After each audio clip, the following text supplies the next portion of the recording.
Welcome to the final panel of Illusion, Horror, and Con. My name is Stephen Wall, and I have with me some guests who are going to talk through Cult Divinity, or Cult Divinity Lost. Very topics centering around the Cult Tarot deck and potentially other topics as well. So let me just go around and have a quick chance to introduce everybody.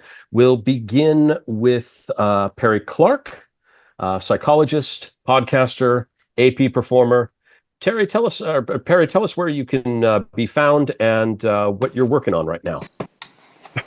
Yeah, well, so just for clarification, I'm not a PhD psychologist. I am a licensed marriage and family therapist with counseling psychology. Apologies. So I have my private practice in the San Francisco Bay Area, which is Untangle and Grow Marriage and Family Counseling Incorporated. I have my podcast, which is Untying Knots, Minds and Souls Untethered, which Stephen has been a guest on, and you can find that on most podcast servers. I have been an AP performer over on Symphony Entertainment, and I'm also over on the Old Ways Network. I play in the Silver Screens game, presently going right now is Kingston. And I'll go ahead and say that we just recently recorded a cult game for Old Ways, which should be coming out this month. I don't know the exact dates on that. I'm a character in that.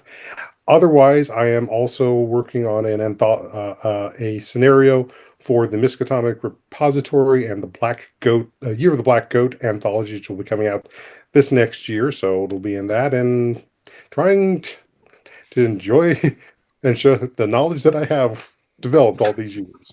Fantastic. Next, we'll go to Jason Fryer, cult author and game designer. Jason, why don't you tell us what you're into at the moment? I'm Jason Fryer, game designer, writer, and general curmudgeon.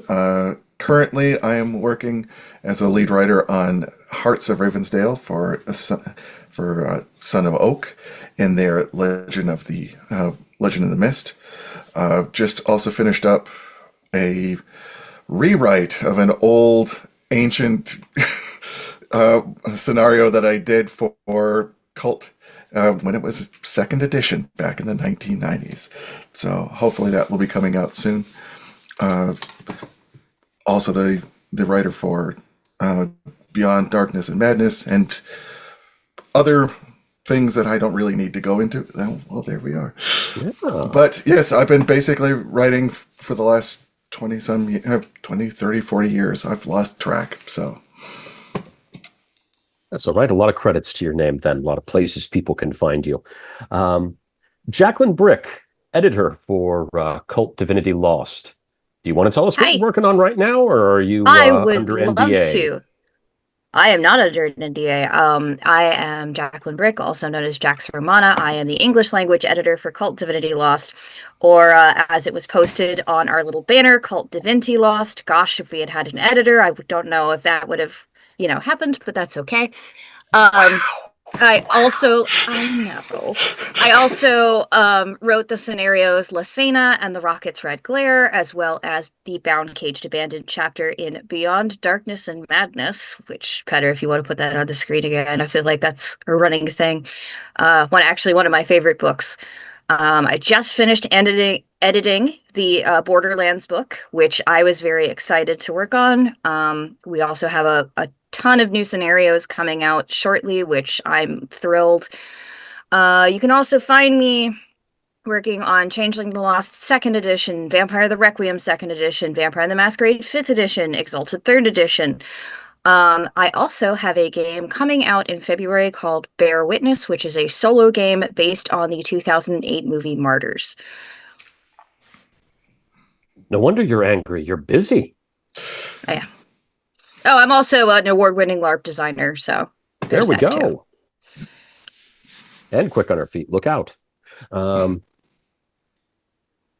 Gabriel Pellizzaro, cult author and layout artist. Tell us what you're working on if it's not vaulted and sealed and you're unable to talk about it. Hello, I'm Gabe the Herald, and I've been working for Humgas in Kult for the past almost 4 years. I think. And I've worked on a lot of the things you are reading from this last Kickstarter, and I don't know if I can say much else than this. Probably can, but won't now. I did not work on the Cultmas scenario for the first year. So, this year. But that's it. Gabe's also a kind of my conduit into the Cult family there. So it's been great working with him, and he's done a great job helping me kind of come along into my writing, my beginnings of my professional writing career. But Gabe is a lastly, phenomenal conduit. He's very good at meeting people. yeah, no, he's Thank good you. for that. And lastly, we have Peter Nallo with us. And Peter is a Cult author and the creative director of the Cult line for Helmcast. And again, I don't know if there's a dark vault of secrets you're not allowed to open at this point, or if you want to tell us what you're currently working on. Well, unlike Gabe, I'm not as good at meeting people and being conduits, as you know. You sort of need to chase me a little bit sometimes. But it is because I'm busy working mostly with Cult. Yes, well, we had a Kickstarter, a crowdfunding, some months ago, and we're still finishing that up, and it's going very, very well. I think the content that comes from it and the creations are really good, but we are always trying to, squeeze in more things in the last minutes and add things and rewrite things to improve it. So that is taking up a lot of time right now. So right now it's only focused on that to sort of finalize the Kickstarters, release all the beta PDFs, and then print the books, and then prepare and dig into the next one. Excellent. He's our absent father. Yeah, yes. I have my children's in the pit, as we call it. Yes. Perry Latchkey can come kids. and console us later. Yes. Yeah. Latchkey Kids, the door just happens to be in a deep, dark basement somewhere. Yes. I'm Stephen Wall. You can find me under at delapore.media. My imprint is Delapore Media. I've also recently become a contributing author to Kult. I have a scenario coming out in the book Broken Reflections, part of the Kickstarter that Peter mentioned. And it's my job today to wrangle all of these folks and get them talking in the same direction.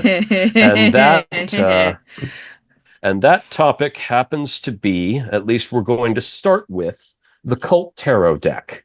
And so I have a few questions about the Cult Tarot deck and about the use of tarot in creative works in general, which is where Perry comes in. And we'll be talking to him a little bit as well here. But for those who specifically, Peter, you work directly on kind of formulating, originating the Cult Tarot deck. So what I want to start with here really is where did the idea come from? And could you, for those who aren't familiar with it, explain how it is both similar and different from a traditional tarot deck? All right, I will keep it short. But first of all, the idea for the tarot deck came from a Cult scenario in the 90s. This is not this. This is the new version called Taroticum. Yes, exactly. That is the deck. I can make a spread of the cards here. Well, yeah, exactly. Good product placement. And Taroticum was a scenario I played in the 90s. And it's actually it's the favorite all-time classic Cult scenarios. It has some problems, but I still love it. And in the scenario, there is a tarot deck that sort of affects the illusion. And there are descriptions of how the card looks and what suites they are, but it's more as a prop, It's like how you can use it. It is part of the game, a plot point. But when we made Divinity Lost, we felt like we should make the tarot cards actually, and so you can have them while you're playing. But I also felt that just having the tarot cards as an accessory to the scenario would be. I mean, I wanted it to be more, and I wanted you to be able to use the tarot cards. And they were sort of the idea of how they were created was in a quite dark circumstance because my mother had had a surgery and she was in a and it went really bad, so we didn't know if she was going to survive or not. So me and my brother sort of stayed in the hospital, which was a big regional hospital quite far from where we both lived, and sort of watched over her in case she would sort of die in the middle of the night. But there were long hours of waiting, and I remember walking around this hospital with their like endless corridors and this weird art on the walls. And I had my laptop, and so I started to write the tarot cards rules for how to use them and how to use them in the game, both during play and in preparation of play. So I made sort of the system for the tarot cards, which is based on the old classic system of using tarot cards. But for me, it's very much associated with like these days in this or nights in that hospital. And she made it, so she's still she's insane, but she's still, or in a good way, but camping on. But the idea is that you, as a game master, can use this during the games and in preparation of games to sort of come in contact with your subconscious and develop stories and characters into a direction which you first hadn't planned, I would say.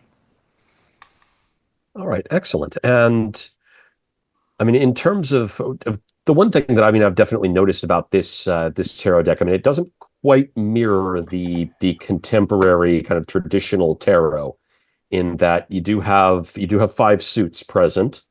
There are some cards that you don't find in this deck that you would find in a traditional tarot. I think like knights, queens, pages, things like that. And then the arcana are limited to the archons and the death angels. Do I have that about right in the description? Was there any particular? I'll just follow up by asking: was there any particular reason why you moved away from the strict kind of tarot, the strict theme of a traditional tarot deck, or was that more to do with that original scenario? Yes, it was to do with the original scenario, but also that in the mythology of Kult, we can say that perhaps the Kult tarot is the original tarot deck that has sort of influenced and been copied into the other ones that we know. Fair enough. I would like to bring in Perry at this point, and also Jacqueline mentioned that she has some familiarity with this as well. I want to talk about, I want folks on the panel, again, starting with Perry, to talk about how tarot is utilized in creative endeavors. Most people kind of in popular culture know tarot as a divinatory tool. And it even kind of has a history of being even like a card game, like a trick-taking card game, similar to bridge. But how do we take that and make it into something for creative endeavors? Well, it's not also just the creative endeavors. It's also one of the items that I use in therapy as well. It will depend on whether it's a full tarot deck or an oracle deck. And the difference between the two, tarot deck typically has 78 cards, the 4 suits and the major arcana. Mm-hmm. And the 4 suits become the minor arcana. An oracle deck can have less or even more cards than that, but they're not going to necessarily be based in this sort of, shall we say, the tried and true language that is associated with the tarot deck. The same thing is also with the Lemon deck as well, which is similar but slightly different sets of cards. What primarily get used, before we talk about the therapy side of it, is using it as a primer for the pump of our imaginations. So this year for Symphony, I was the GM for one of the Sonata episodes, and it was the start of Pride. And so I had used the tarot deck to figure out what my topic was, to give some guidance to my players for what type of characters they wanted to create for it. And then I basically, because I was using 2 different decks, one of which was the Necronomicon deck. Not that's going to show up well here. And a classic tarot deck, and I basically had the chat decide which deck I would pull from, and depending on the imagery that was in that deck, it determined how I shaped the storyline. So whether it was something going on in the environment, something that was going specifically to the players themselves, or even to just something in the environment itself. So I pulled one card was the knight, and so I had a theatrical moment of having this knight appear, and everyone was seeing a very different knight. And how were the players responding to it?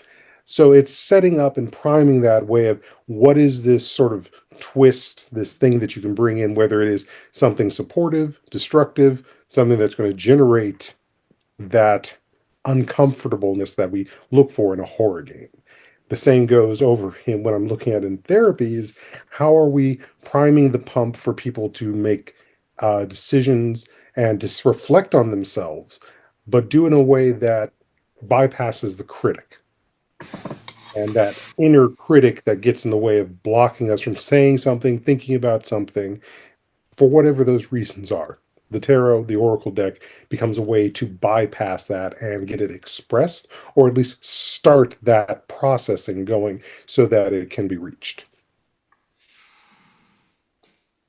So in a way, it's kind of like it's an improv tool.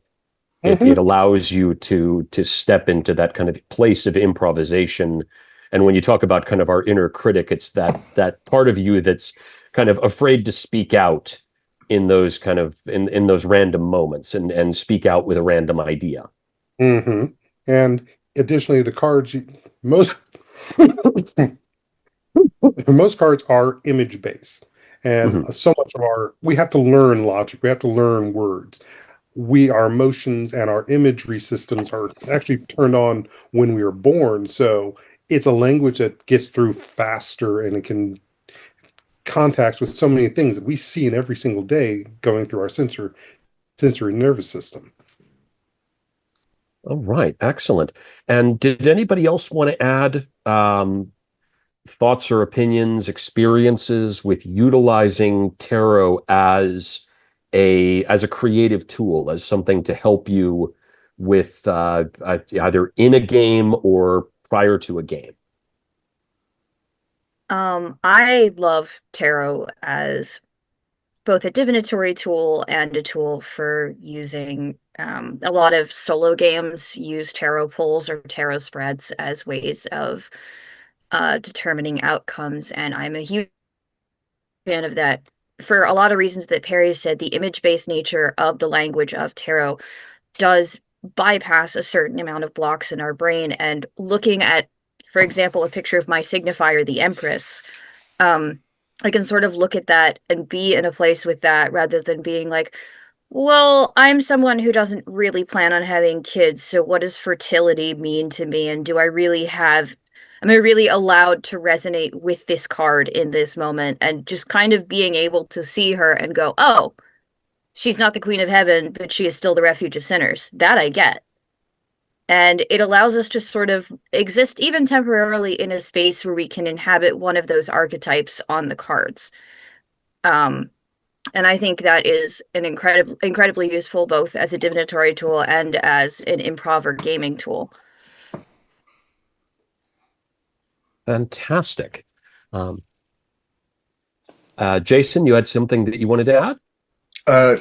Yeah, I've honestly been using tarot and even your standard playing deck for years because for the tarot, especially the major arcana, all represent core primordial archetypes, and by introducing them, you can immediately be inspired just by playing one card, where your narrative focuses and comes off of like how the Fool. How does your narrative become that almost naive innocence, stepping off of the cliff?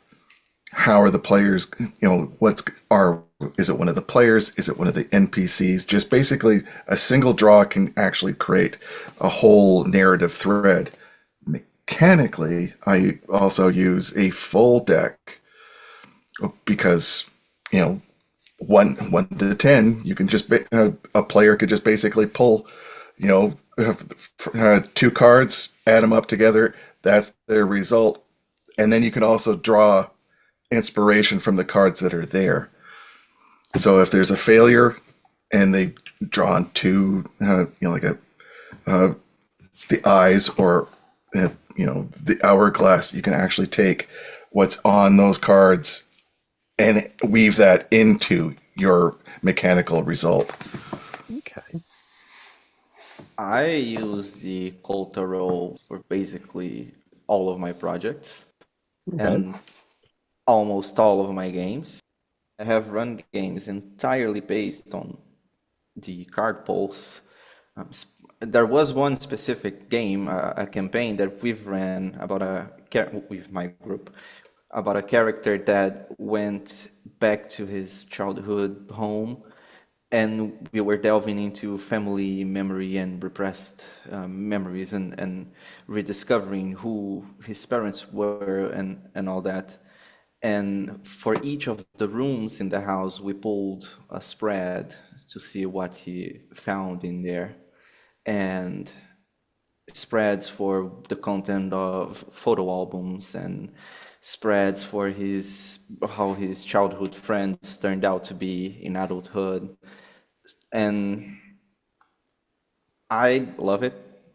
I have never thought about it as the inner critic getting blocked, but it does make a lot of sense. And I'll give it some more thought afterwards, but it does seem that it helps me push past the block of uncertainty of thinking whether an idea is bad or good, or if I can even apply that in the game. It just makes me all the more excited to use it. Really. Well, it definitely fits with the motif. Oh, go on. I was going to say, wow, this Kult tarot deck sounds amazing. It's a shame Dad hasn't got me one for Christmas yet. We will need That's to okay. send you one. He hasn't. Yeah, he hasn't got me one either. I don't think. I'm sorry. I I got one from him. Oh, well, you're the favorite. He is the favorite. I keep telling him this. He's like, no, Dad doesn't like me more than you. But he does. I'm glad that Perry is in this conversation to sort things out. I just want to say that although you can't get the deck is something you need to purchase for money. All the rules and all the descriptions of all the cards is a free PDF that you can download from cultdivinitylost.com. So there's / tarot, right? Discord bots. / tarot, and it's also in Beyond Darkness and Madness if you want that part printed as an appendix. But it's just free to download and be inspired by. I just want to add, I think the whole thing as a tool of improv and a thing to sort of get pushed by your inner critic. I think they are very valid, and I agree completely. But I also think that a tarot deck has, of course, a mystical dimension to it. I mean, it's seen as a, and I think it's also thematically fits a game like Kult, which has an occult vibe. It would fit less well with like Star Trek or something like that. And I think that for me, although I know that Gabe uses it all the time, I sometimes use it, but I'm mostly while prepping and mostly in downtime between game sessions. And for me, it's more about like finding the truth about something. So I try to really get in a mood mentally where I can sort of see, okay, but what is this about? I don't really know what this is about. And I try to sort of understand the character or the locations that is going to be unveiled in the future. And so for me, I think that it's important that it has this mystical aspect, almost ritualistic in a way. I'm actually going to jump ahead to another question that I had here because Peters has started in discussing it somewhat, and I just kind of want to I want to bring everybody else in to kind of talk about this a little bit. Um, Cult is one of those games. I tend to think of it as it is what my parents thought Dungeons and Dragons was. It is I don't know really what inspired the original authors to create it, but it sort of feels like along the same line. It feels like as though they looked at, the satanic panic in the 80s and 90s and said, "Oh, we'll show you a game with human sacrifice and devil worship." And so with that in mind, um, how does having a tarot deck a tarot deck associated with the game add to Cult's mystique? And Petter's definitely given some of an explanation here from his end. But do any of the rest of you feel that we're kind of blurring the lines between occult practice and role play? This is just more my kind No, of idle curiosity. I no. don't think so. I know But I've people. had a lot of moments. Sorry, Bryk. I've had a lot of moments where we, in game, we're brainstorming something, and the card we pull just sort of confirmed what we were thinking. Sorry, go ahead. Yeah. Well, the favorite gets to I'm speak also first. I'm also kind of a Uh, firm no with Jacqueline here, but I definitely want to hear what she so has to say. So here's the thing. I don't believe that occult practice and role playing are actually different things. Okay. And Perry can back me up or not on this, but both are forms of psychodrama. Um, and there's a saying among LARPers is fake people, real magic, right? Like a lot of times LARPs will have fortune teller classes or diviner classes, and a lot of people tend to bring tarot decks or scrying decks to games, and either the cards pulled correspond to what happens, or the player can take the card pull and use it to inform their role play. And in doing so, I mean, that's not magic. Like I I'm also the sort of person who believes that cooking dinner with intent is magic. So I don't think it blurs those lines because there aren't those lines in the first place. Now, if you want to talk about the sort of taboo aspect of it and like in Dark Dungeons, the Jack Chick Tract, where they talk about Elfstar being sacrificed, that's its own thing. But that actually comes more from a conservative definition and a specific sort of, I want to be disgusted by this thing. I am seeking out this dopamine boost of being disgusted by this thing so that I can feel righteous. Source, I grew up in a far right household. But like that line, I guess, tends to be drawn by people who aren't involved in this and want to find a way to make it into sort of an out group. Oh yeah, I agree with a lot of that. What I would also add into it, especially from the psychological standpoint, is it also gets into the issues of power and control. And if you can, for centuries, the occult, which has existed long before gaming, has had its aspect to permeate all of our societies and cultures worldwide. It is only as we start dealing with the power and control that certain parties like to have, which then uses the us or them or in group or out group, that these methodologies of experiencing our culture, experiencing our lives, experiencing the stories that have built all of our cultures becomes an issue because it also will disempower them. And since so many of the games we play are also about escaping from the realities of the world we are living in when we are having the difficulties with them, what is the best story that allows us to process what we need? Is it going to be sitting around thinking about fairies sitting in that's our bouncing around and can take us to Neverland? Or is it ones that are going to take us into the bowels of hell or to the heights of heaven and discover it's not as all sitting on a cloud and playing harps as we've been told to believe by the powers that be in the world we have to live in day to day? And something I want to add to that is I recently read this phenomenal book called Repairing Play by Aaron Trammell. And he talks about this idea that play always requires an element of consent.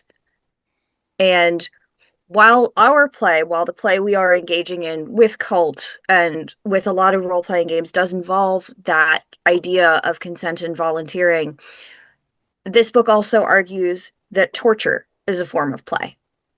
But the person being tortured is the played, whereas the person doing the torturing is the player. So you have a lot of times, and again, I say this having grown up in a far-right household, a lot of times the people who are like, the occult is terrible, Satan is everywhere, this is a gateway to this, this, and this, are also the sort of people who go, well, yeah, if you had a terrorist locked up for 24 hours, you should torture him to get as much information out of him as possible. Because that makes them feel better in much the same way that something like this might make us feel better, because that person is not real to them. That person is an element of their psychodrama and cannot opt out of that. I had a point. I think I made it. I'm not sure I did. I think you reached it.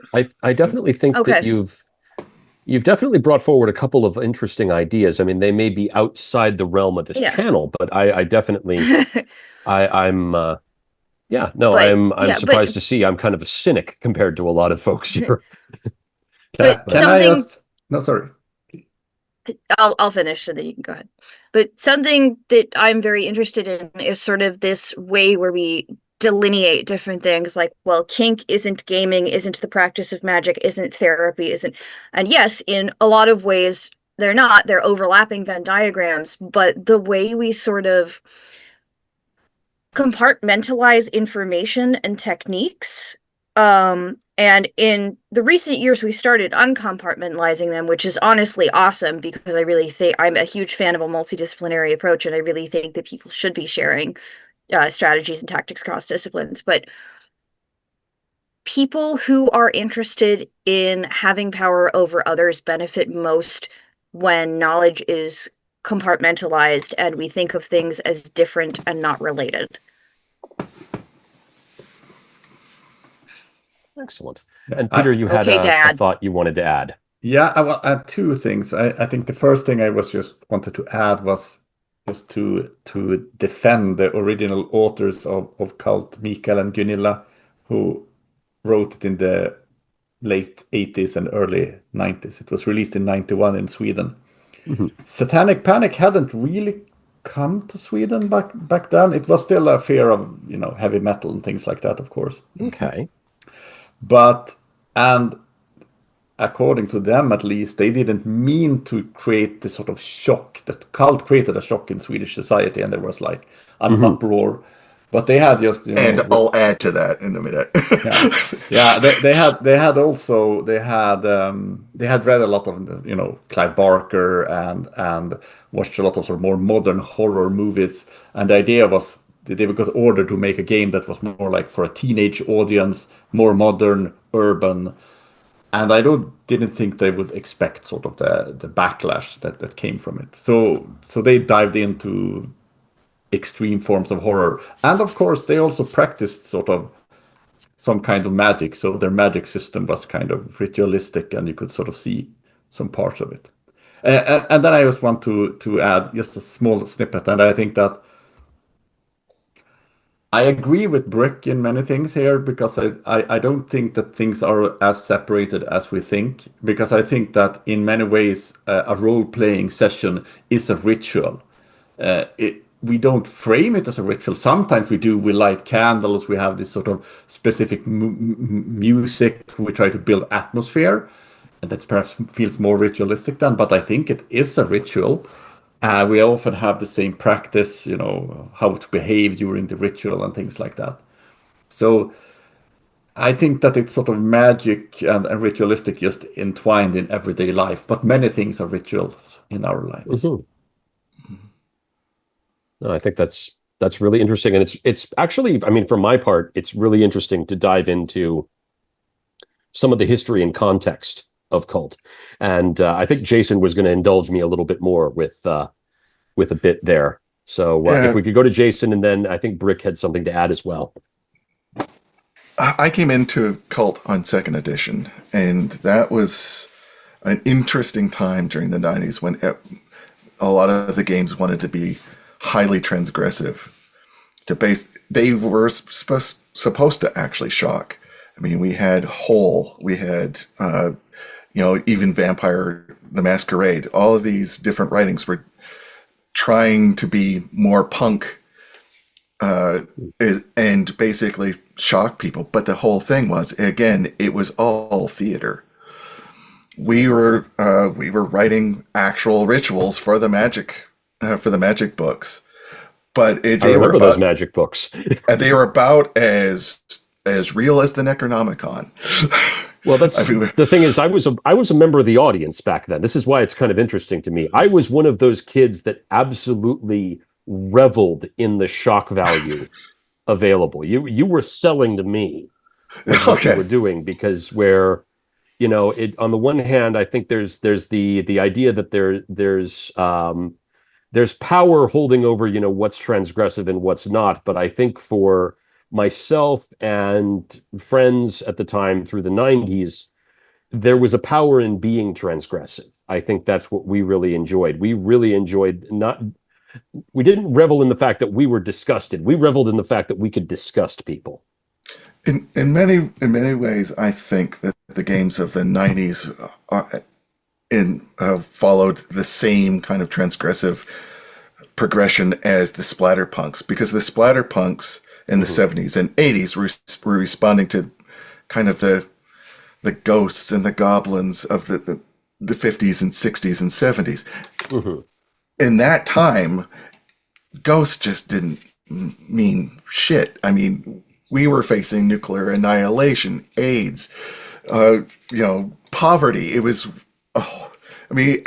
people keep on saying that the 80s and 90s are so nostalgic. Yeah, well, you didn't live through them. And our games were basically trying to be as transgressive and try to respond to it. In many cases, very poorly. But I think that's where all of it kind of pulls from. But to give you an idea, going back to the tarot, literally as close to Cult to the tarot for me back then was literally doing readings on the street to make him enough money so I could buy my next Cult supplement. So. I love walking down memory lane with this kind of stuff. I'd love to do a panel about this whole thing in the future. I do want to give Bryk the last word on this topic, and then I'm going to switch up topics a little bit. We're going to move back to the tarot a little bit.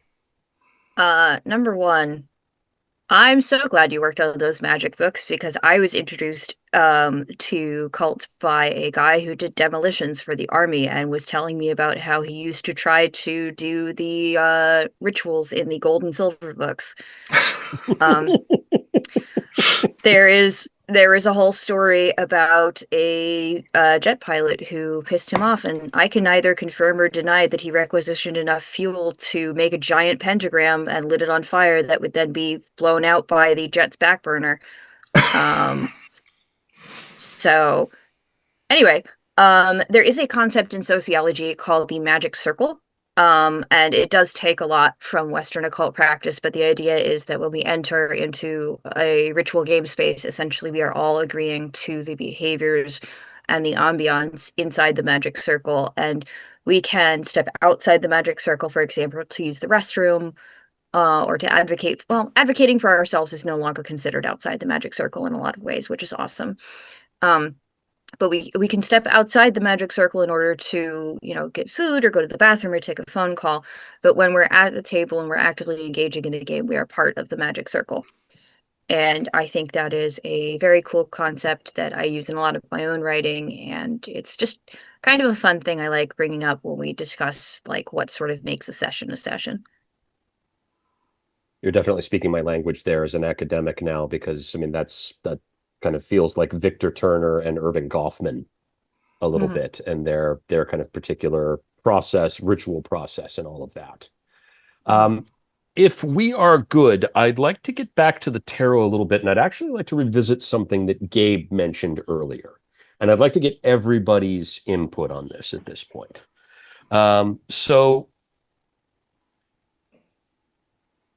we've talked about the fact that the rules as they're set for the Kult Tarot are about kind of drawing things ahead of time, having preparations for games. I mean, they even kind of talk about kind of creating a meditative space for yourself to really kind of get to that place where your creativity is unlocked through looking at the cards. What I'm curious about is, could we do something similar at the gaming table? What are the benefits and restrictions there? How do we change things up? Doing that process kind of in media res, doing that at the gaming table, as opposed to doing it off screen ahead of time. How might picking a card change things in a game, or it, and how might that work in real time? How can we kind of use that in the spur of the moment? I'd love everybody to kind of chime in on that. I think Gabe has a little bit. I see Perry's ready to go. And of course, I know that you were mentioning that you did some work with Symphony Entertainment kind of in the moment. Tell us how that worked versus planning ahead of time, Perry, if you wouldn't mind. Well, let Gabe first, and then I'll come in. Oh, okay, sure. Okay. Early in my game mastering journey, I used to overburden myself with game preparations. So I would run 2 sessions of 5 to 6 hours, 2 days of the week, every weekend. And for the rest of the week, I would spend a lot of time thinking of the game. And I don't remember when, but there was a moment that I decided that I wanted to improvise more and prepare less, just so it didn't feel like a job to me, running the game. And from that moment up until today, and hopefully for the future, I just decided to not prepare and use whatever I can to help me improvise. And I do feel like everyone benefits from that. And to riff off of Bryk's magic circle thing, in the past I felt like I never left the magic circle, because every time was game time for me. I couldn't step out of it. But now I feel this separation a bit more.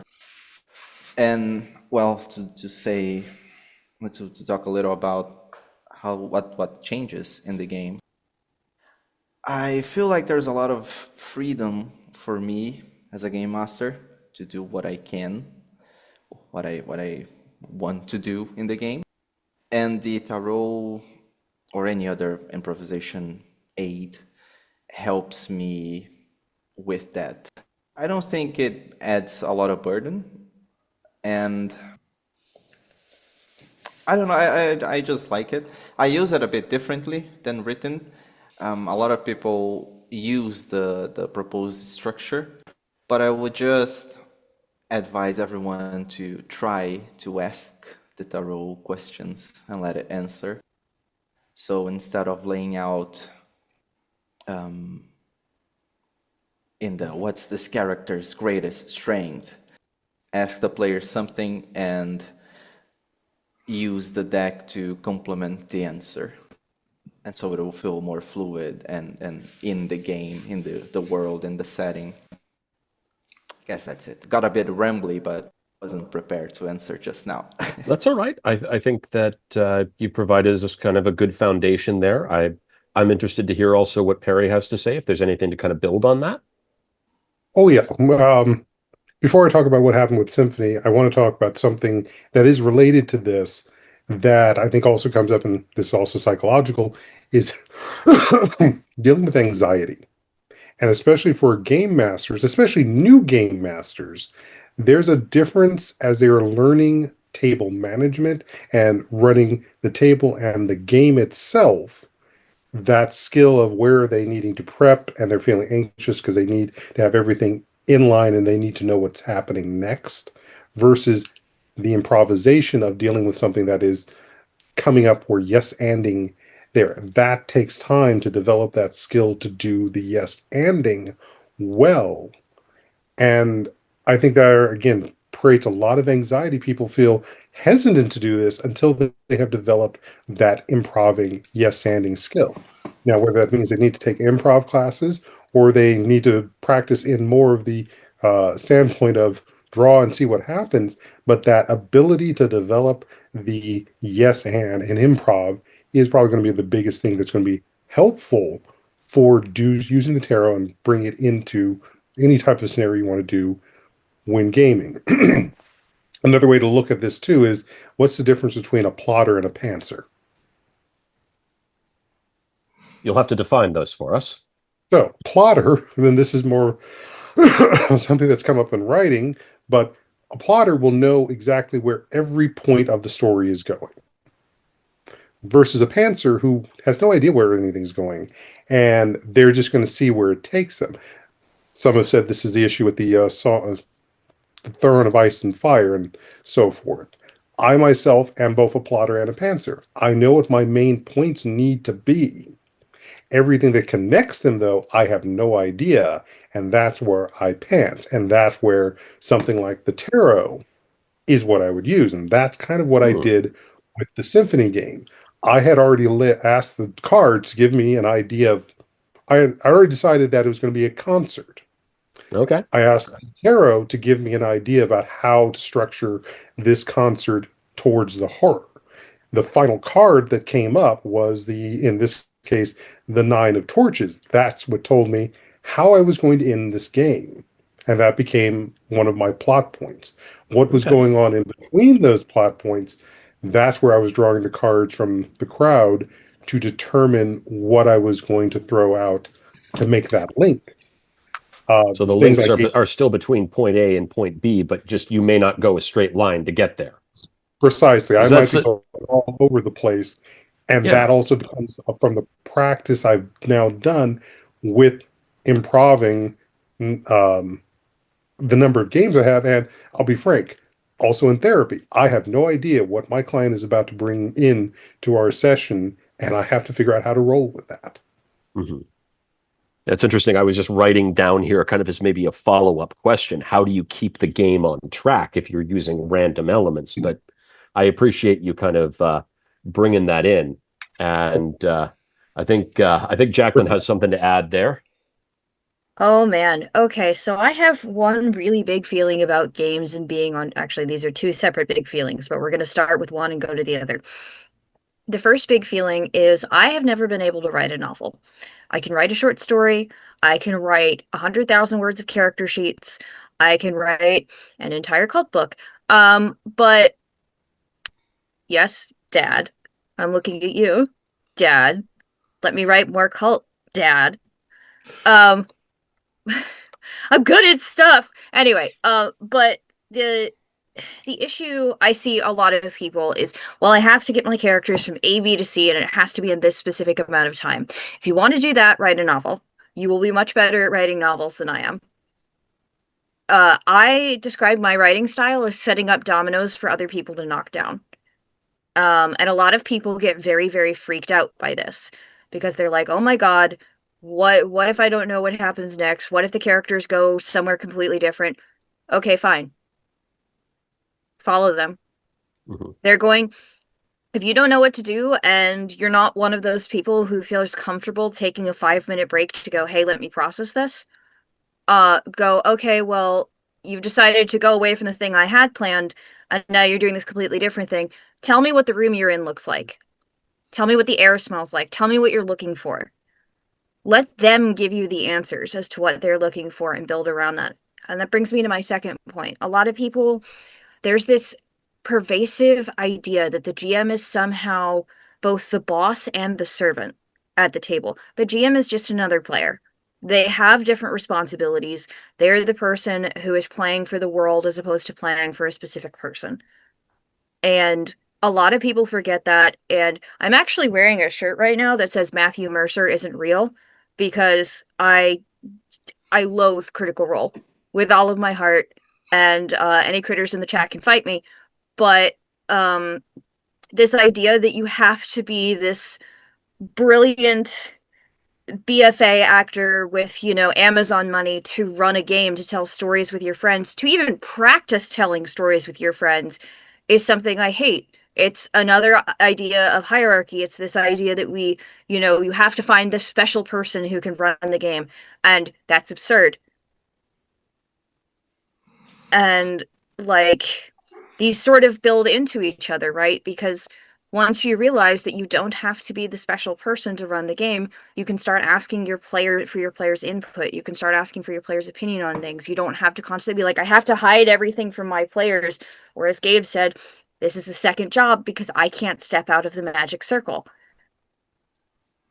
So actually, this dovetails very nicely with one of the questions we've received from the audience. Oh, hell yeah. Sorry, I just knocked a bunch of stuff over while I was trying to get access to those questions. So I hope I didn't make too much noise. But anyway, let's see. And we can maybe start with Bryk here, but maybe we can move on to others as well if you have thoughts. Shelley writes, we need more GMs, more and more. Are we doing anything to foster new cult GMs in our communities? And I'm thinking about kind of the Cult Tarot as a tool to foster GMs, as a way of kind of bringing in. I mean, again, Bryk brings this point in that you can utilize the Cult Tarot to go in whatever direction you need to go. We've also got Perry's take that you can set up your plot points and use the tarot as a way to facilitate the in-between. Do either the two of you or anybody else have any other thoughts vis-a-vis the Cult Tarot and potentially bringing in more GMs? I mean, is this, I know Gabe is going to have thoughts on this a lot because Gabe is our wonderful and phenomenal community manager, and I'm glad we have him. But there's this running joke in the queer women's big ecosystem community is there's not a top shortage. It's just you're not asking people to top you. And they won't play this. They won't play this stream in France. It's criminal. I know, but you can't. It's not that we have a GM shortage. It's that people have these expectations for their GMs. And they're not actively working with their GMs to be like, yes, I want you to tell the story that you want to tell. It's, no, if you're GMing this game, you have to tell it this, this, and this. No. If there isn't a top shortage, you're just not letting people top you because you have this very specific idea in your head of what that looks like. And you're not communicating it. And we need to be better about that. Yeah, but again, it comes back to anxiety, shame, the willingness to try and do these things. And just for those watching, I did just try to pull a spread to describe asking for the dynamics of today. This came up as growth. I'm not sure if the card's going to show up well. Oh, she's but kind it's of from the Necronomicon out there. Can you read the text for us? Yeah, give me a second. No worries. Or no, can you just read what's on the card? I couldn't see the card. Oh, growth. Growth. Okay. And I think so the card is actually growth. Okay. Yeah. And it's inspiring growth in all of these things. And finding this GM top issue is about dealing with that anxiety of what does it mean to make a mistake and not being shamed about it. To be able to take the risk and not feel like I didn't do it perfectly. And there's that classic saying, perfect is the enemy of good. I can even relate to this as someone who's an experienced GM. I mean, I would say that, my sessions don't always go off perfectly. In fact, the first time I bring an idea from the paper to the table, I often fall flat on my face. And I just I do my best Axl Rose impression. I just say to myself, all right, that sucked. and then we just move on as best we can. Because yeah, you fall on your face a lot trying this But out. what if instead of all right, that sucked, if the table went, okay, where do we go now? Okay, To reference another Axl Rose thing, where do fair we enough. go now? Yes. But Sweet child of mine. like, Thank you. Yeah. there you go. But we talk a lot about community and being a tabletop community and being together and being here for each other, but we're so afraid of, and granted, I'm specifically talking about storytelling mistakes here. I'm not talking about interpersonal mistakes or anything. That's a whole different topic. And I'm sure Perry and I could go forever on that. But what I'm specifically talking about is mistakes in improving, mistakes in storytelling. We don't really provide sort of a cushion for people to experiment with that. Right? Because if you come to the table as a GM, it is expected that you are experienced and prepared, and that's not a great way to foster more GMs. I have a little thing to add. I think that it doesn't have anything to do with the tarot. Actually, I think that if I was a new GM and someone said like, yes, you're going to sit in front of this group of players, and you're going to use a tarot to just improvise, I would feel quite a lot of panic because it feels like a super big responsibility. I think because there is, the whole idea of like finding more GMs for Cult is something I have thought quite a lot about, because Cult is a bit of a tougher game to GM, I would say, than many others. And it comes down to both mechanics, that as a GM in Cult, you are deciding all the roles. Like when a player is going to roll, you are the one that says that. The scenarios are quite often quite open. It deals with heavy subjects. I mean, there are some good things as well. It's set in our world, so you have a lot of things to draw from there. But and I also think that the rule book is like 400 pages. So you sort of give that to a new person, say like, hey, read this, let's play. And it's sort of a daunting task. We made a scenario called the Midnight Train, which is just read it and follow it, almost like a sort of choose your own adventure scenario. And the idea is like, take this, it is about 30 minutes of play, and play it with some friends, just as a first step. And I know some people have tried it and liked it, but I still think to sort of find the whole, easing people into GMing it's a hard nut to crack. And I think that I would love for suggestions from people how to do that in a good way. I guess just be an inspiring GM to players and make players feel like I want to tell a story, I want to game master. But yeah, it's hard. I think it's tough. Jason has a thought, and I want to hear from him real quick. I'm just kind of pulling this out of my ass, but one of the current trends is GM-less games. If you, with a simple tweaking of the tarot deck rules, you could create a GM-less Cult session and just basically have it going around in the entire group telling the stories. And I've played several GM-less games, and they are some of the most intense experiences I've gone through in role playing. So maybe, and by the end of it, maybe somebody will go, you know what, I'm going to pick up that 400 rule book and basically start running their own campaign. What I would add to that, because I actually had someone say this years ago, you have to know everything in the book. That is not the case. No. It is, you have to know how to find the information you need in the book. That is actually where the skill is.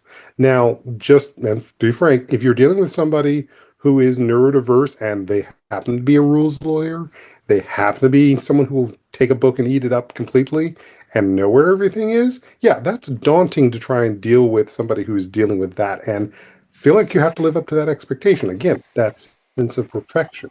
But again, it is not that you need to know the book cover to cover. You need to know how to find information. That is the actual skill.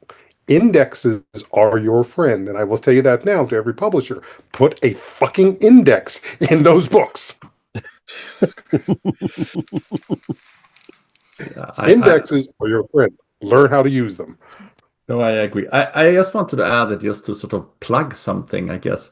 One of the things we've also done is we have released, or it will be released, a sort of choose your own adventure scenario called like Deep Waters.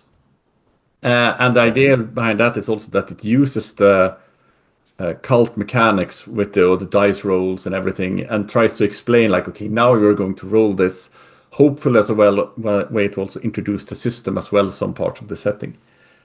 So I think that is but I still, and also for the sort of Seeker's Testament, the player's guide, we tried a lot just to, and Jason have contributed to that as well, just to have like, how do we make players feel comfortable when they are new to the table? Like, here you have it.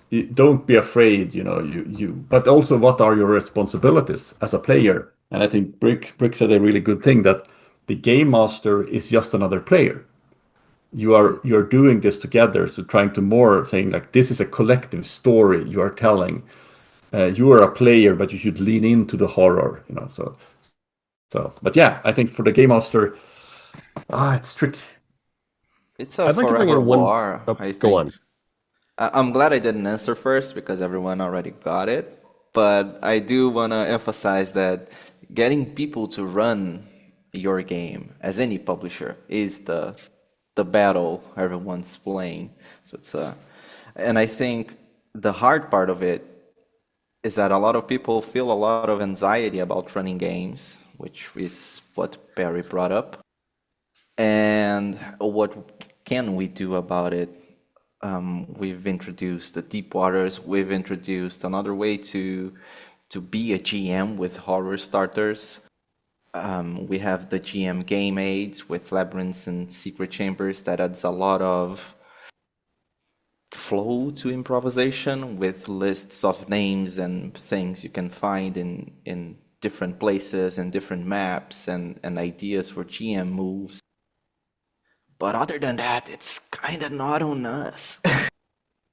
You as a player must encourage others to take up this role as well. And you yourself should probably try sometime.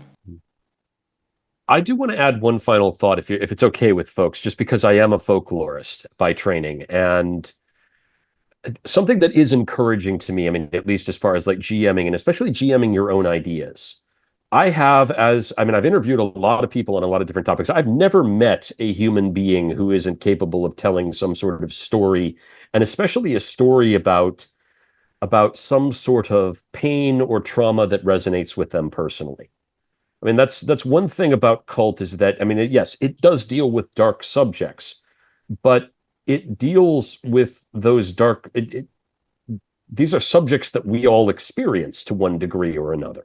We all have these, we all have pains and traumas and stories of difficult experiences that we can utilize, that we don't have to feel as though, we're pulling, we have to create whole cloth. We have our own lives to build upon. And I think that is something that's worth considering in all of this.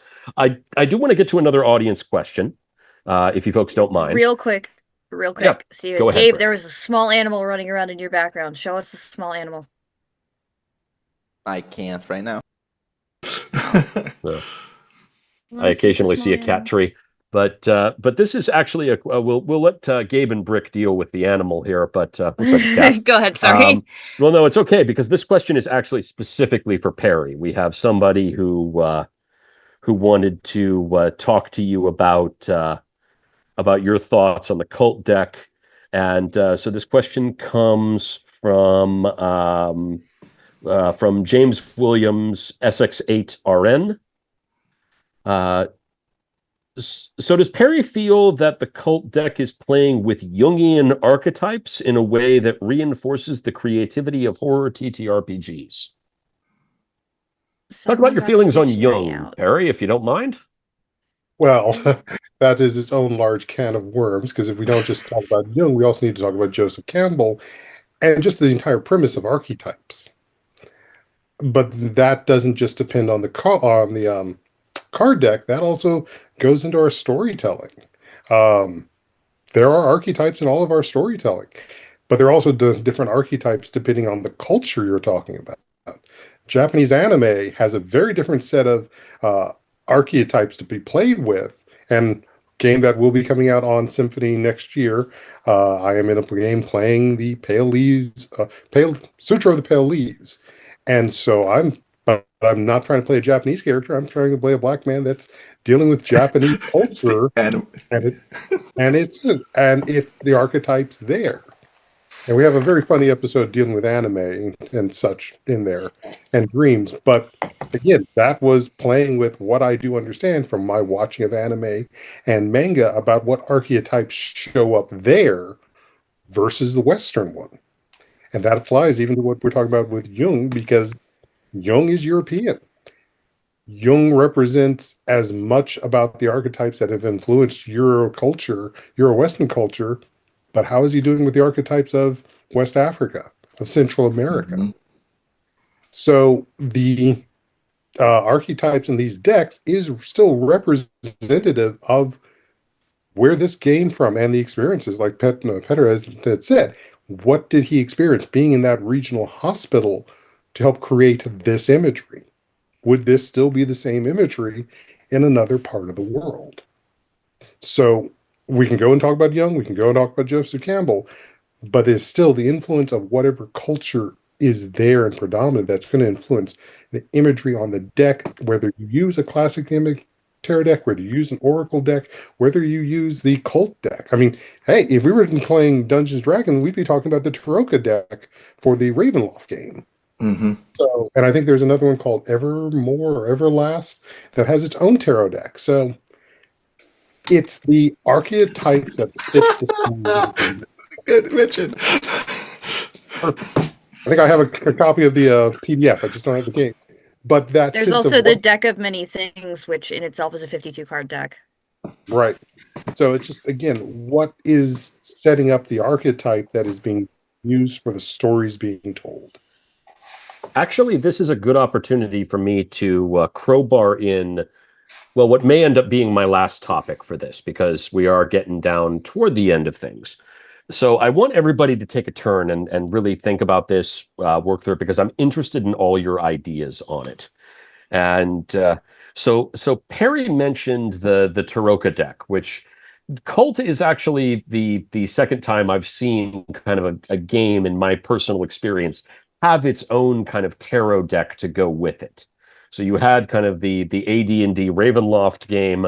Eventually, there was a box set or two of them that produced their own deck of cards to go with it. And so this was, and what grabbed me about this, and what I want to ask is, what is it about tarot and horror? Why are these two concepts getting repeatedly connected? I mean, Ravenloft is a horror setting, and it has its own version of kind of the tarot deck. Cult, definitely a horror setting. We have our own tarot deck here. What is it about kind of the notion of a divinatory or fortune telling tool, and maybe, I don't know, the randomization of that even, and horror? Why are those two concepts related? Well, I'll start with this because there's 2 points to it. One, I think it is still dependent on the culture that it is based on. Okay.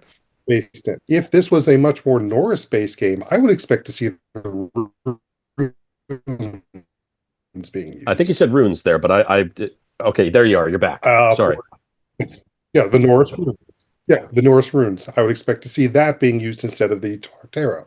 If this was in China, I would more than likely expect to see the I Ching being used Mhm. instead of the tarot. I ran a Chult game where I basically created my own set of bones and their Okay. meaning to fit the culture that was there. Western European culture has an effect across the entire world.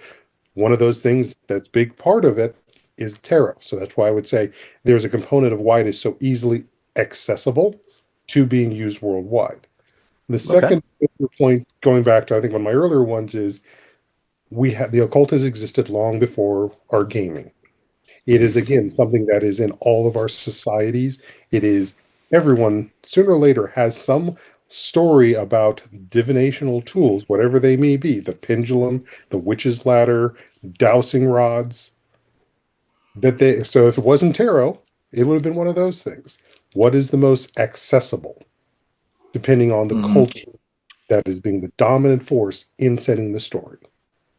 So it's safe to say, from your perspective, Perry, that divinatory tools. I mean, if I could elaborate or maybe kind of try and play back what you said there, divinatory tools are kind of a regular exposure to the supernatural, and so that is why this dovetails with horror the way it does.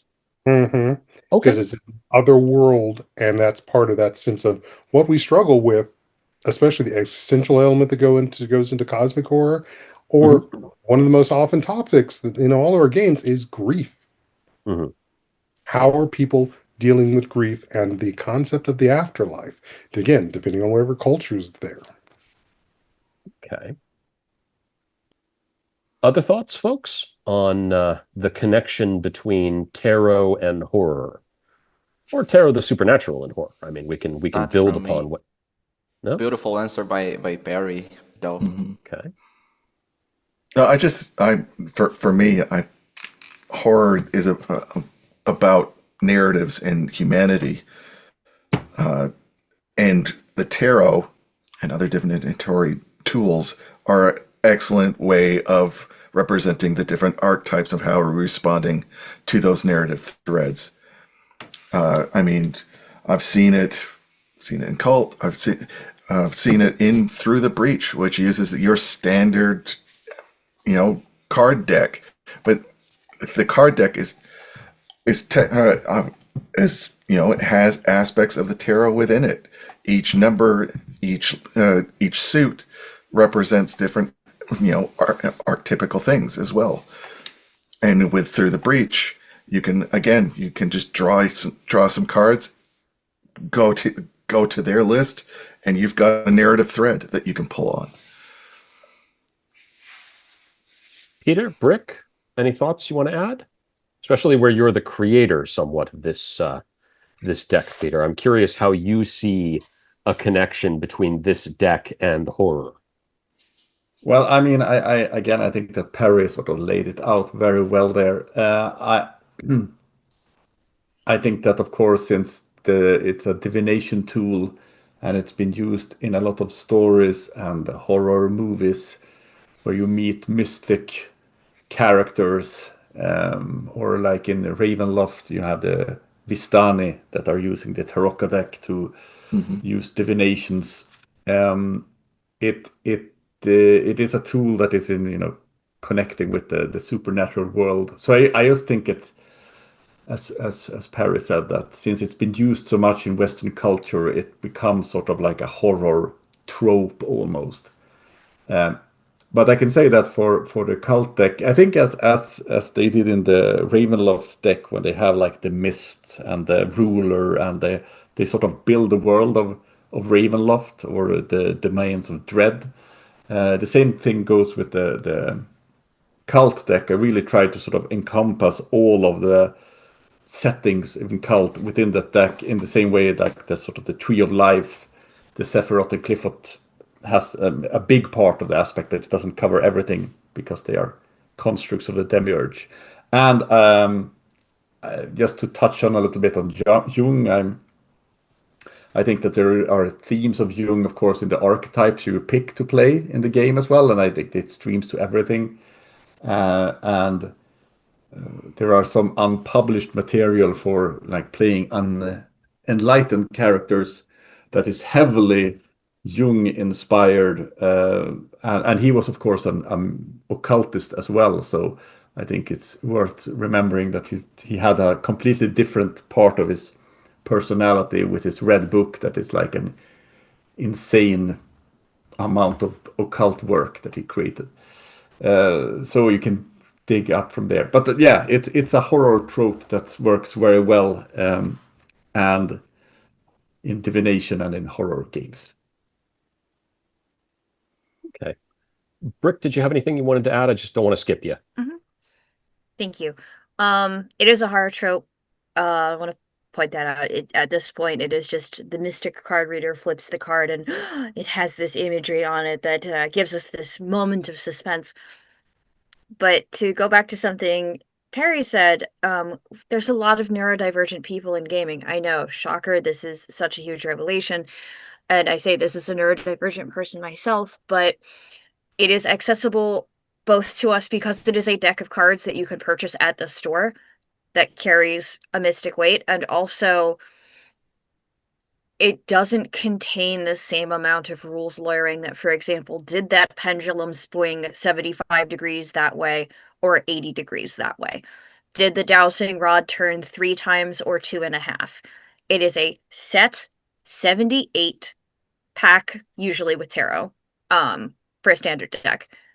I don't know how many the Kult Tarot deck has because Daddy didn't get me one. But Wow. but with a standard tarot deck, you have 78 cards, and each one has an image, and all of the minor arcana tell a story, and the major arcana tells the journey of the fool. And every time you pick a card, you're going to be picking up during a moment of one of those stories, and those moments are fairly well laid out. There is plenty of room for interpretation, but most people at a table in the Western Hemisphere are going to have a pretty clear idea of what it means when you pull the Three of Swords, for example. So it is an accessible tool that you can purchase basically anywhere you purchase books, that has a set of meanings that are malleable enough that you can shape them to any table. Right. I think maybe we've got time for kind of one quick question. Maybe just indulge me here in a little exercise, if you could, and then we'll pick up. So, Penner's pointed out that the Taroticum is where we kind of get the Kult Tarot, and in the Taroticum, the Kult Tarot is actually it's an artifact. Like your player characters can assemble this deck, pick it up, make use of it, for good or for ill, and ultimately it serves a particular purpose within that scenario. I'm curious now that we have this. So we've got this thing that crosses over. It's sort of it's a meta construct at this point. This card deck. It's diegetic. Good word. And so what I'm curious about is what are other potential uses what are other ways that this can be utilized as an artifact in a game? I mean, let's put your we have the brains behind the Kult Divinity Lost here. So Card houses. Card houses. Okay, that's how. Explain, please. Well, so you take one card and you stack it against another card, and then you put the card right here, and then you do another little 10 house, and then you what stack Tell me what supernatural thing happens as a result of this. Oh, you didn't say it had to be supernatural. Yeah, So but silly. that actually could be a scenario there. That It could. people become trapped inside of a card house. Yep. And until they figure out Really. the pattern of the card house and its structure, they can't escape. Okay, I Bryk, I'm love sorry. that. Perry stole yours. You got to think of another one. Oh no, I want to add on to that. That wasn't. It's not stealing if I let him take it. I want to share. That's right. Okay. But one of my favorite things I've seen in games or worlds is a deck that you have to assemble by finding the cards in different locations, and starting with several pieces of the deck, but then having to, as you're going through different places, other cards show up as warnings or as omens. and they can lead you to other cards.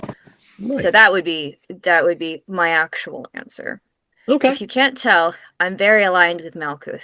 So do we have other suggestions for how to?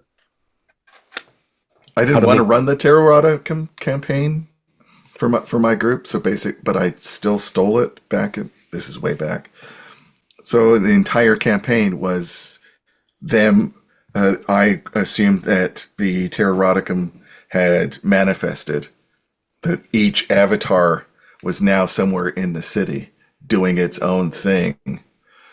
So literally, I would just flip a card, see if it was reversed or positive, and that was the avatar, and that they had control of a certain section of the city, and they were also playing against each other because they were like magnets. They hated one another because if they got close, they would start to basically lose their substance and return to an actual physical manifestation of the card. nice. So I will just add anime series, Card Captors, and Ergo Proxy have just been mentioned as two different in these two moments. We found an anime. Also, I want to throw a card into Atlas and see what happens. Well, in Taroticum, you actually go to Arclis to I know. take us. Yeah. Sorry. I don't know. You Cards always make wrote me it. think of Alice in No, Wonderland. I didn't That's write where I it. go with it. I'm innocent. Okay, But so no, because you have to get the Child of Magic out Yes, of that's Atlas, true. Yeah. which Children of Magic are one of my favorite parts of Cult that doesn't really get discussed a lot. And like creating a Child of Magic, but then using the Cult Tarot to sort of shape its soul, I think would be very interesting. Because you don't do that. I will But put you up the Malkuth card for you then. Thank you. Gabe. Okay, Oh, we do have I- one final audience question. No, Gabe was going to say. Oh, Gabe was going to say Oh, something. I no, apologize.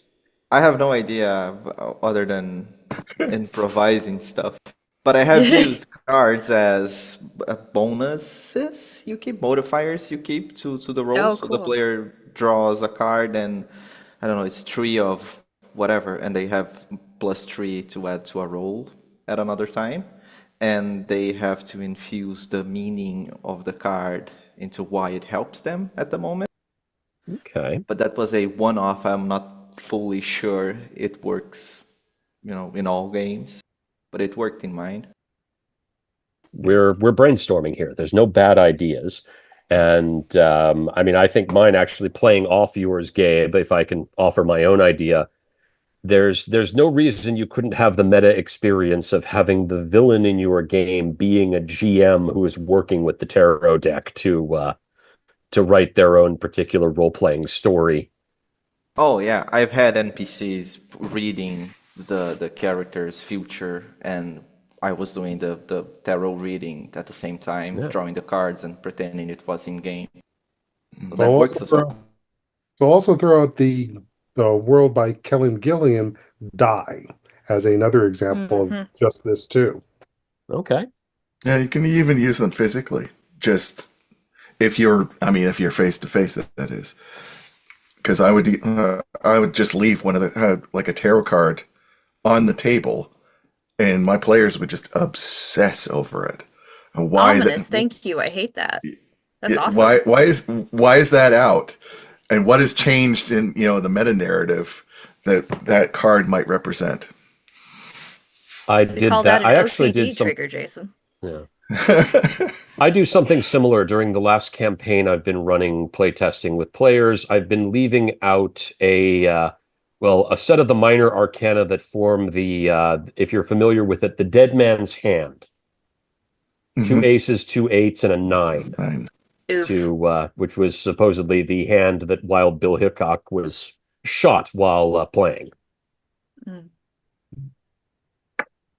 And actually, this good opportunity here to kind of bring in. We'll say our goodbyes momentarily, but we have one more question, and I don't know. This might be trying to just get Peter to open the vault a bit more and see if he'll share any more secrets. But Mr. Cultist has asked, can Peter and the or other Mr. panelists Cultist. Hi, Mr. Cultist.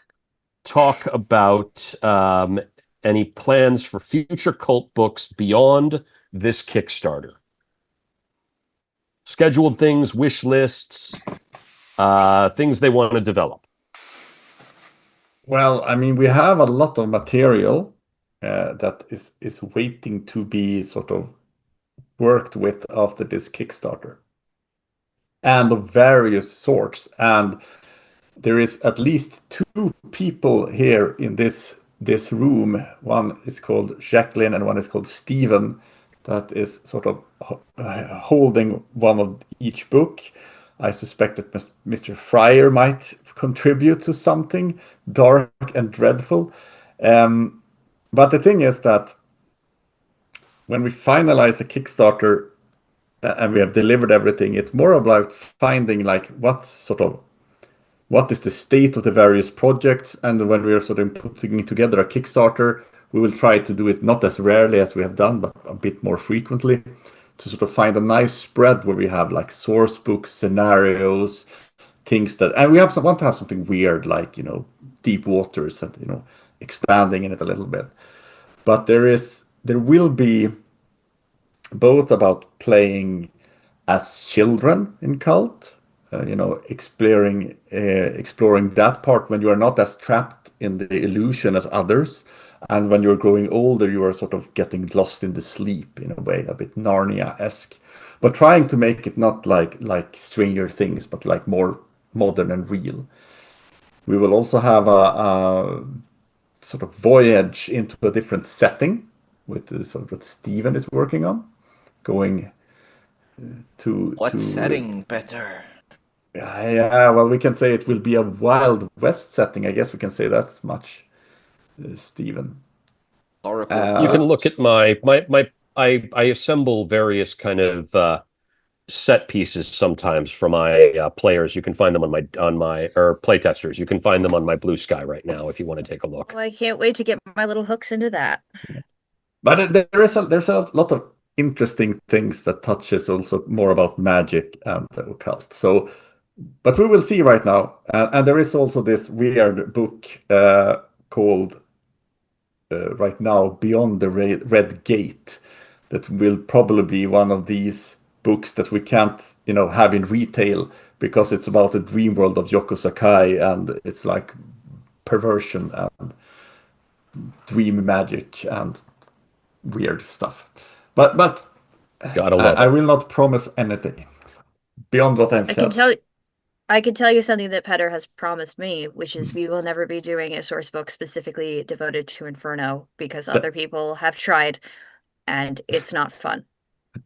Don't be bad about Jason. No, I think that Inferno, as I see it, is a book that we won't touch, because I think that I want Inferno to be this mystic realm, where you have the unknown, and just trying to write it down will. If you try to shape it, it becomes boring. Yeah, that's the problem, because it is.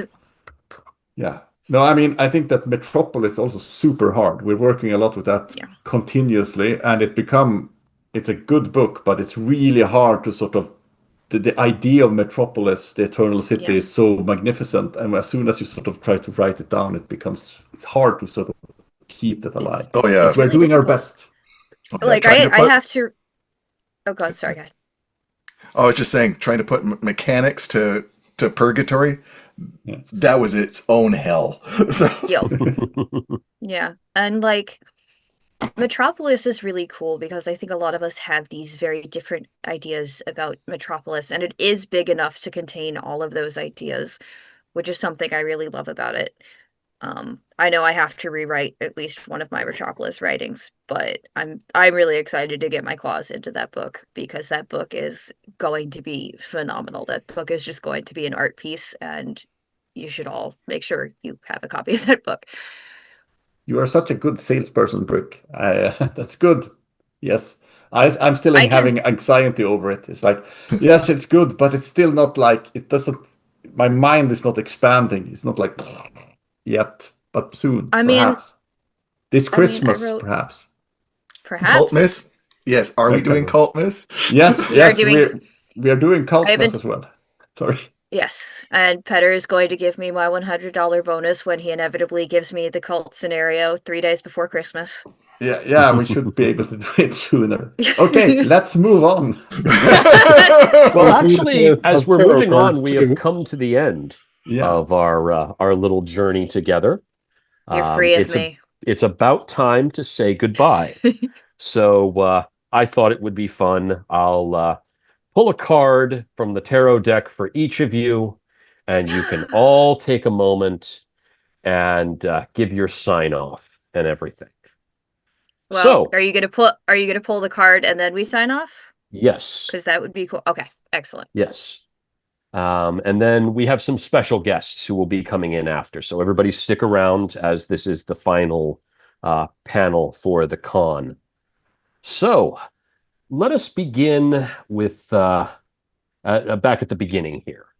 Our guest, Perry Clark, marriage and family therapist, podcaster, AP performer. Your card is Kether.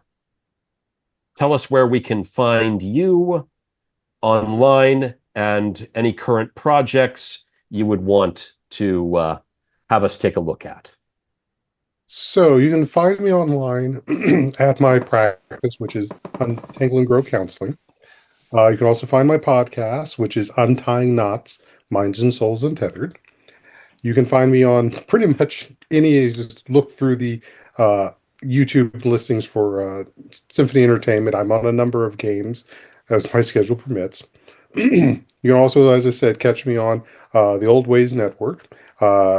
Silver Screens is our current game that is running. I've also been in Eclipse Phase and our upcoming game for Kult, which I believe is Downfall. I'm not going to say which character I'm playing in that one. I've also been over on Apochromatic Unlimited, and I ran the game Reunion of Threads. And you will eventually next year catch some of the work I'm doing for the Year of the Black Goat from Miskatonic Repository. My scenario is called Dead Letters from the Orchard. Excellent. Jason Fryer, Oh, God. your card is the Three of Eyes. Oh, yay. Let's Tell see. us about where we can find you and contemplate the meaning of that, as the Three of Eyes is about faith. Tell Well, us where we can find you and what you're working on. you can find me, the only place I think is on Blue Sky at Otter Poet. That's like otter, like the furry thing, and poet, like the writer. Currently working on Heart of Ravensdale for the Legend in the Mist. Recently just finished up some work for the Kickstarter and hopefully for Cultmas.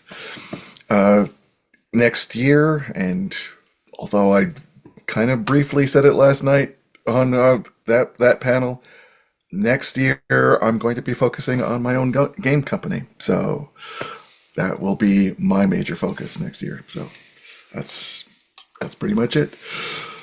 Well, we certainly Speaking wish of you... faith, speaking Yeah. of faith. Well, we That's certainly a good way wish to break you it. a lot of good luck and good fortune there. I just want to add that the text for Fate says, the short text is like, Fate gives you purpose, but makes you blind. So Yeah, that's about it.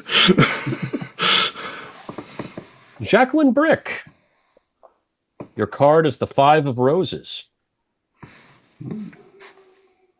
What does the Five of Roses mean, Stephen? I don't have a deck. Editor. it means predator. Yes, the Predator. So tell us where we can find you online and what you're working on. So I am the English language editor for Kult. You can find me most places on social media as Rufflejax. That's RuffleJax.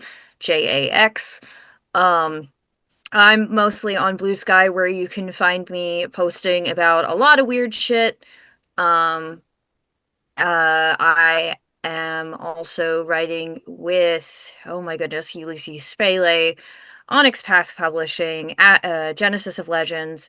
And this February, I have a game coming out through the Plus Ones RPG Zine Club called Bear Witness, which is about being the cult that creates martyrs from the movie, the 2008 movie Martyrs. Also, can I get the short text for the Predator, please? Yes. Predator represent the hunter, the one that is hungry and preys on the weak. Have I done? I don't know. I don't think I've been doing that. Well, it's in the future for you. Better get that deck to her. Yeah. Gabriel Pellizzaro, Hello. your card is the Three of Roses, which is, I will grab that. Apologies for survival. not having it right. Yes, survival. Tell us where we can find you online. And, I am the one who has the deck. tell us where we can find you online and what you're up to. For and the what next little bit. projects we can find for you. You'll find me on Kult Discord servers, so the Kult Elysium and Illusion HorrorCon. And from there you can talk to me, I guess. Otherwise, you can, if you send us a message, I'll probably be the one answering on X, Blue Sky, Facebook, Instagram, maybe even on email. If Petter isn't available to answer, it probably will be me. But otherwise, I'm pretty surviving against Bryk in her pursuit of the deck. So you won't find me anywhere else. You know me, I need a really good deck. Nallo, your Yes. card is the Seven of Hourglasses. Oh, I should know this, but I don't know it. Oh, It is the Labyrinth. a maze filled with dangers and confusion. Nice. Tell us where we can find you online and what you're up to. Well, I'm finalizing the Cult Kickstarter as promised. I don't have that much of an online presence, I would say. I'm pretty bad at it. So we'll I find you guess- at the next convention then. Yes. If you want to find better, you should be messaging me. Yeah, that's good. You message Gabe and he messaged me. If you want to find Petter, what you need to be doing is putting out a slab of raw meat on a moonlit night and like circling it like 3 times, and then you have to say the correct words, which I don't know, but Gabe might know. Yeah. Well, I if you come to northern Sweden and Umeå, you can reach out and we can have a fika or something. That's fine. It's good. No, but I'm full ahead with Cult, looking for the future as well. But just right now, it's just finalizing and getting the material we have as good as possible. And my name is Stephen Wall, and my card is the Six of Moons, which is merging through dreams. You can find me at delapore.media, DELAPORE.media. I have a piece of writing out on Drive-Thru RPG called Somebody Think of the Children. It's a Call of Cthulhu game about your mother. And beyond that, I'm also the host of the Delapore Media podcast, which is about to, well, next month, hopefully we'll release its 5th episode, and I will be talking about suburban horror, and I'll even be reading a couple of passages, a couple of rare pieces from Matthew Bartlett that he's allowed me to pick up and make use of.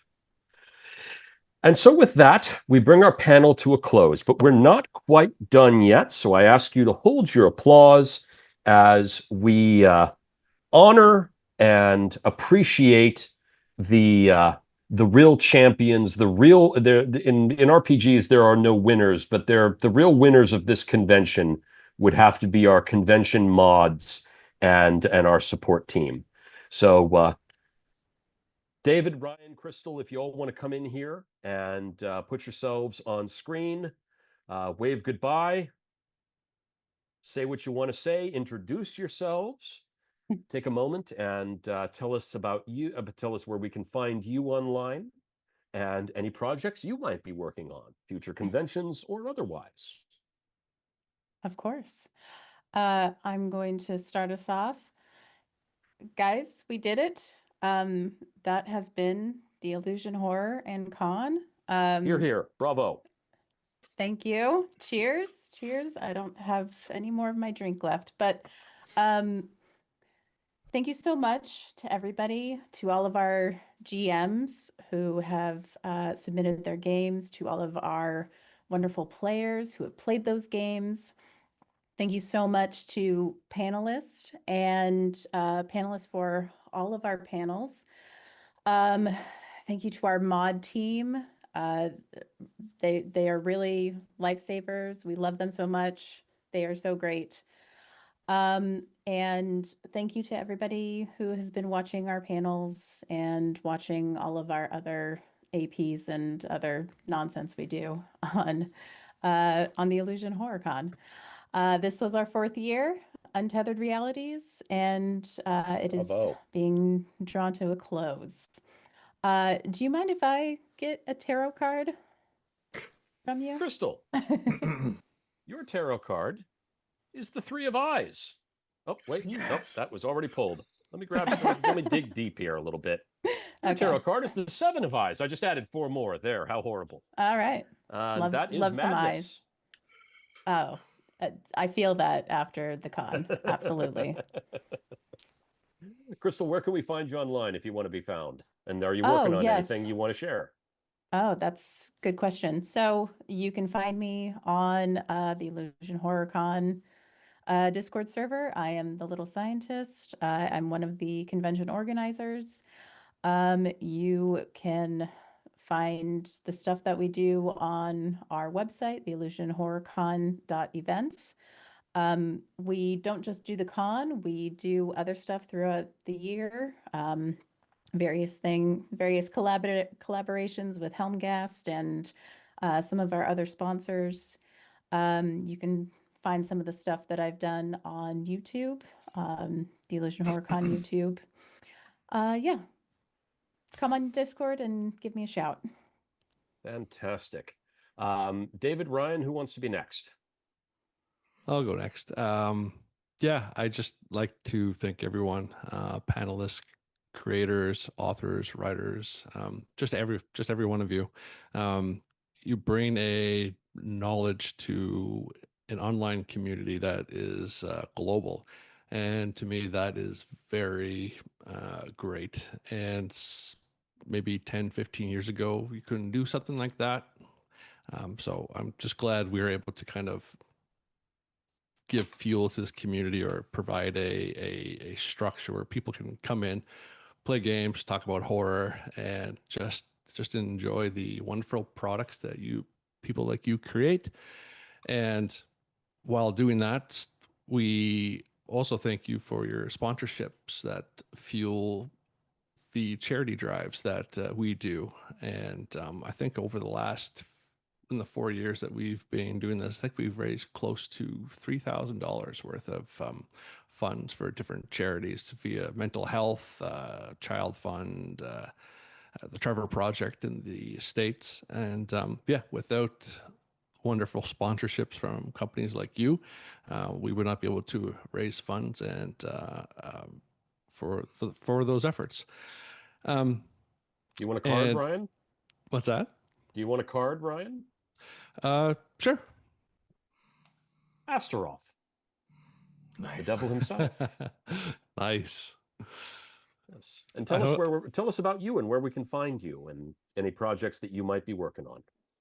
Yeah, well, actually, this is the Illusion Horror in this, and just having a community that started at probably about community of 3, and we are over 1,000 community members now, and we just hit that this year for this con. And most of the time you'll see my face streaming actual plays, and actually this panel is great because I just started running Teroticum on our all our kind of channels that we run, so I got some great insight and running the prologue of that right now. So looking forward to I plan on using the tarot card deck to see what happens if the players warp reality, but I don't want to do any spoilers. So I actually want to use the deck in the actual scenario. So we'll see how that works. So yeah, just all our streaming platforms. Other than that, that's where you find me. Fantastic. David. Hello. Yeah, thank you again. I cannot just. Yes. Yes, I can. Oh, God. Great. So. Oh no! Again. Oh Oh no. Give him a moment, folks. Literally. No one speaks after Astaroth. Yeah. Honestly, I blame it all to you, Ryan. You are the evil thing that happened around here. No. Hello, I'm David. Yeah, I'm the third wheel. I'm the third supporting wheel that creates this Illusion HorrorCon. And yeah, I can just follow up on the beautiful previous speakers and Nope, we lost your voice there, I think, David. No, unbelievable. Of course. My office. Do you want a card, David? Talk. I do want a card, but like yeah, actually I could just I'm just gonna go over to Crystal. Yeah. Okay. We live in the same house, if that wasn't apparent.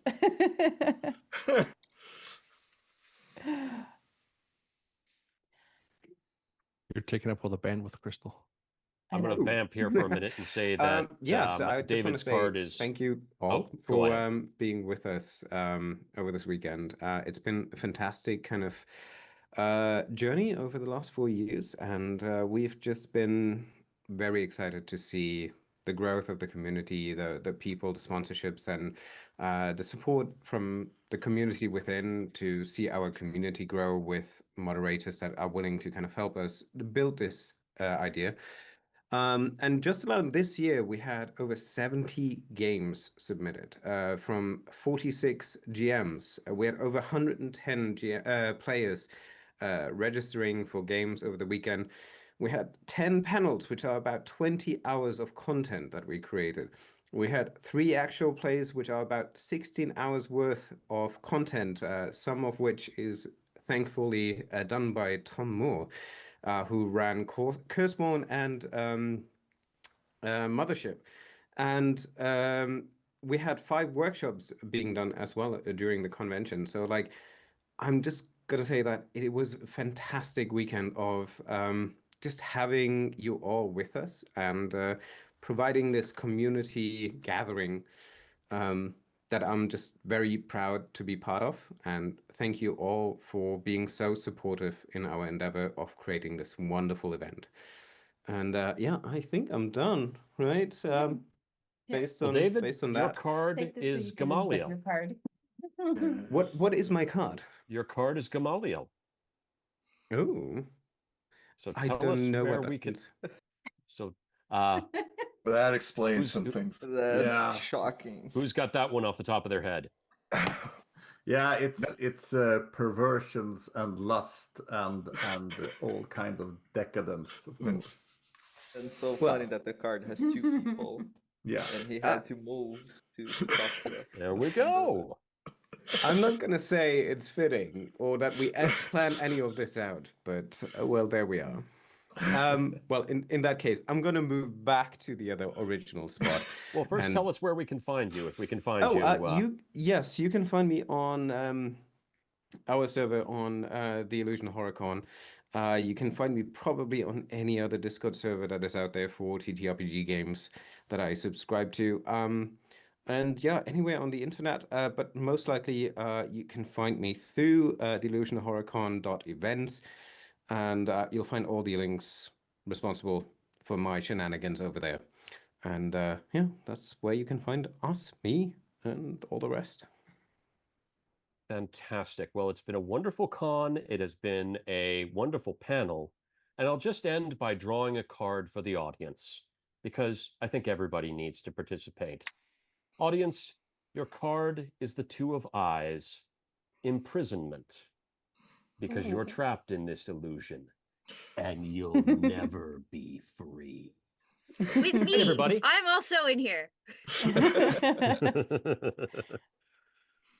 Good night, Thank you everyone. guys so much. Good night. Good everybody. night. Thank you. Happy end of con. Yeah. Amazing.